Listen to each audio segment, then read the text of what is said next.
Organizations usually spend their energy pushing forward.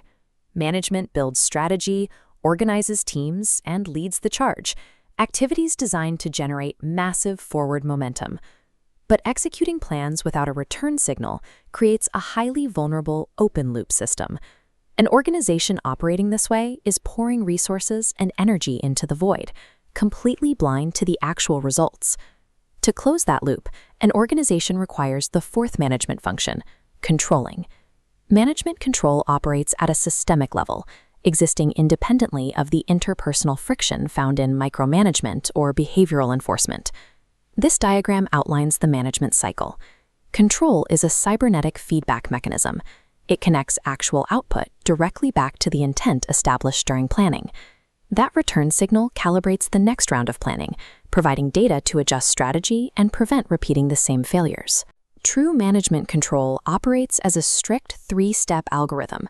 Measure actual performance, compare it against a standard, and take managerial action. Without this feedback loop to guide it, an organization doesn't manage performance.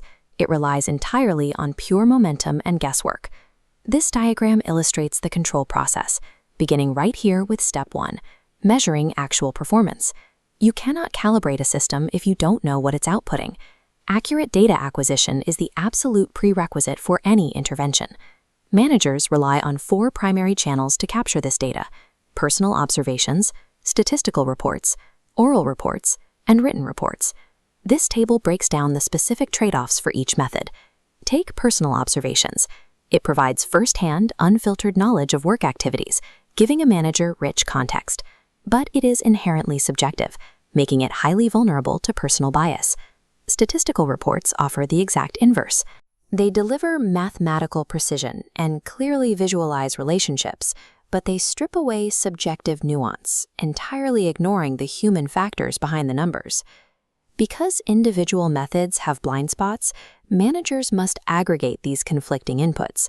They use a management information system, or MIS, to filter the raw data into a cohesive, actionable picture. Measurement acts as the sensory organ of the algorithm. If the incoming data is biased or inaccurate, every subsequent decision in the cycle will be compromised. Once the data is captured, the algorithm moves to step 2, comparing that actual performance against the established standard. In any physical or organizational system, achieving absolute 100% adherence to a goal is mathematically impossible. Environmental friction guarantees there will always be slight deviations. To account for this, systems rely on a range of variation, a defined threshold for acceptable fluctuation. This chart shows exactly how limits function. Performance doesn't have to perfectly track the black standard line.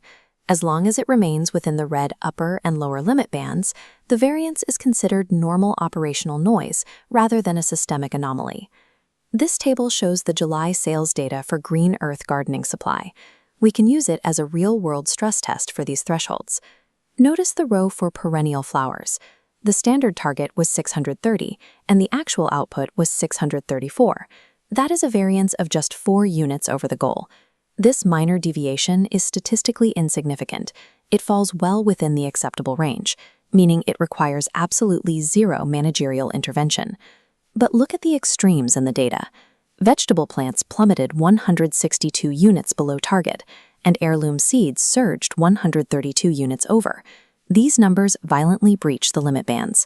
A disciplined algorithm does not react to every minor fluctuation. It conserves energy, triggering an active response only when performance crosses these established mathematical boundaries. When unacceptable variance does trigger the alarm, we reach step 3, taking managerial action. This flowchart maps out the cascading decision tree a manager must navigate when confronted with failures like the Green Earth data. The first type of intervention available is immediate corrective action. This treats the symptom. It puts out the immediate fire to force performance back on track as rapidly as possible. The second type of intervention goes deeper, basic corrective action.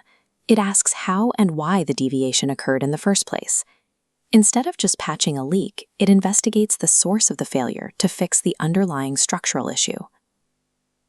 The decision tree also offers a third, counterintuitive intervention, revising the standard itself. Think back to the Green Earth heirloom seed surplus of 132 units. When performance consistently exceeds a goal by that wide of a margin, it indicates that the benchmark itself is likely flawed and needs to be raised to match actual capability. True control is fiercely objective. It focuses on precisely calibrating the mechanics of the system or adjusting the target, rather than automatically punishing the personnel. We can now zoom out from this day-to-day data loop and look at the macro strategy of the organization. A closed system has a core vulnerability. Even a perfectly tuned internal algorithm is useless if it flawlessly optimizes for the wrong objectives. This frequently happens when organizations rely solely on financial output metrics. Focusing strictly on the bottom line often forces a system to sacrifice long-term stability just to hit short-term quarterly gains. This diagram illustrates the Balanced Scorecard, a measurement tool designed to fix that vulnerability.